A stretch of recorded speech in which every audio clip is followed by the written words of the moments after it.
Hey everyone, welcome back to my channel. I am Jayesh Dayal और इस video में हम बात करेंगे पेप्टिक अल्सर के बारे में। Peptic ulcer are actually open sore that develops on the inner lining of stomach, जिसे हम म्यूकोसा बोलते हैं, दैट सिक्रीट्स म्यूकस और mucus layer and acts as a mucosal barrier to the gastric acid. और जब यही लेयर डैमेज हो जाती है, so by the action of hydrochloric acid and pepsin, that exposed inner lining of stomach undergoes degeneration and necrosis, जिससे ulcer का formation होता है, as you can see in this diagram. Common sites इसमें duodenum और stomach होती है, but duodenum is 4 times more involve than stomach, that is the ratio is 4:1। ठीक है। अब एक्यूट पेप्टिक अल्सर की बात करें, which is also known as stress ulcers, which are multiple small mucosal erosions, जो मोस्ट कॉमनली स्टमक में मिलते हैं। And the reason can be psychological और physiological stress such as severe trauma. फिर shock induce circulatory disturbance that affects the gastro intestinal blood supply, जिससे mucosal cells undergoes necrosis and is known as Curling's ulcer, जो severe burns में देखने को मिलता है। फिर intracranial lesions that causes excessive vagal stimulation, और normally vagovagal reflex important role play करता है for the secretion of hydrochloric acid by acting at the level of parietal cells. ठीक है। बट एक्सेसिव स्टिमुलेशन से एसिड का secretion काफ़ी बढ़ जाता है, that damages the inner lining of stomach और mucosal barrier and is known as Cushing's ulcer.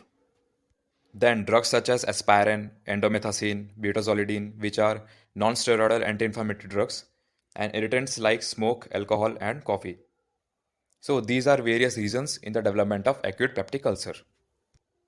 अब डिफरेंसेस की बात करते हैं एक्यूट और क्रॉनिक अल्सर के। सो फर्स्ट, एक्यूट अल्सर में मस्कुलर लेयर का कोई इन्वॉल्वमेंट नहीं रहता है, only the mucosa and sub mucosa is involve.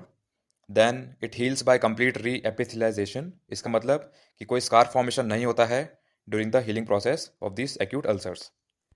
Now in chronic ulcer muscular layer तक डैमेज होता है और the ulcer involves the muscularis layer as well, as you can see in this diagram. और ये chronic ulcer heal होते हैं by the formation of scar, as usually big solitary ulcers heal by scar formation. All right, now we will talk about chronic peptic ulcer.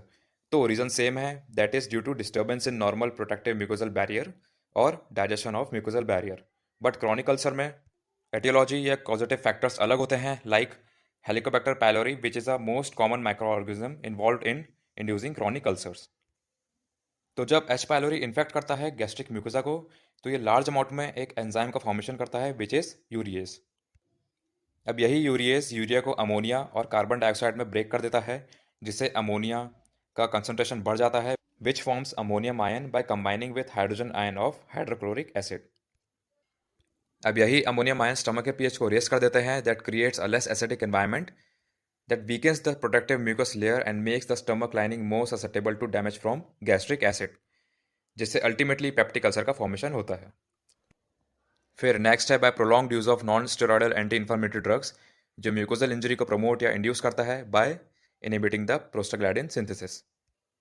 तो actually होता क्या है कि NSAIDs like ibuprofen और aspirin blocks the enzyme called COX-1 and COX-2 which are involve in inflammation, और COX-1 का एक और इम्पॉर्टेंट रोल होता है by producing protective substances in stomach lining, that is prostaglandins.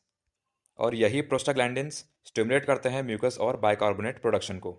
But NSAIDs bye inhibiting the production of these prostaglandins compromises stomach's natural defenses against the corrosive effect of stomach acid और HCl। ठीक है। फिर genetic factors में HLA-B5 antigen का association देखा गया है in the development of peptic ulcer. And lastly hormonal factors such as Zollinger-Ellison syndrome, जिसमें islet cell tumor excessively produces gastrin, which in turn causes excessive gastric acid secretion. Okay. Now, pathogenesis of duodenal ulcer is also same.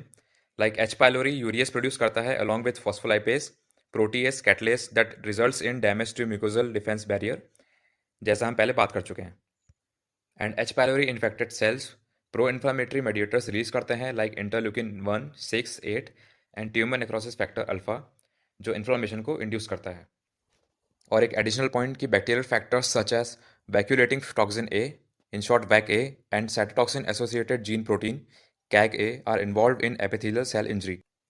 इसके अलावा rapid emptying of stomach occurs in duodenal ulcers, जिससे कि duodenal mucosa का ज़्यादा exposure होता है gastric acid से। अब इन अल्सर्स के मॉर्फोलॉजिकल फीचर्स की बात कर लेते हैं। So gastric ulcers are found on lesser curvature and on the posterior wall of pyloric antrum. और जो duodenal ulcer होते हैं, they are found usually immediate post pyloric and more on the anterior wall. Okay. फिर वही की chronic ulcers involve muscularis layer and heal by scar formation, जैसा हमने पहले स्टार्टिंग में बात करी थी। एंड मैलिग्नेंट गैस्ट्रिक अल्सर्स और गैस्ट्रिक कार्सिनोमा बॉल शेप्ड के अपीयर होते हैं with elevated indurated margin, as you can clearly see in this specimen. Okay, now about the microscopic features.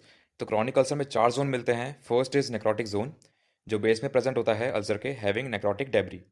Then superficial exudative zone, जिसमें tissue shows coagulative necrosis.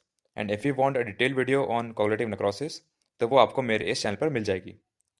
Then third zone is granulation zone, that shows proliferating capillaries. And fourth zone is zone of cicatrisation, जिसमें dense fibrocollagenous scar tissue present होता है। So now moving to clinical features. तो gastric और duodenal ulcer के अलग अलग clinical feature होते हैं। Like in gastric ulcer there is food pain pattern, मतलब खाना खाने के बाद स्टमक एक होगा because of acid secretion by stimulation of G cell or parietal cells, which will progressively worsen the ulcer in stomach. But in duodenal ulcer इसका opposite होता है। इसमें पेन फूड रिलीफ पैटर्न मिलता है because food intake neutralizes and dilute stomach acid. Then in gastric ulcer there is hematemesis, which is vomiting of blood due to erosion of blood vessel. But duodenal ulcer में मिलेना मिलता है, which means dark tarry stools due to passage of blood from those ulcers during defecation. And weight loss is common in gastric ulcer and weight gain is common in duodenal ulcer. The reason being the same as above, जिसमें एक तरफ gastric ulcer वाला इंसान कम खाना खाएगा due to food pain pattern, और दूसरी तरफ ड्यूडेनल अल्सर वाला इंसान ज़्यादा खाएगा due to pain food relief pattern.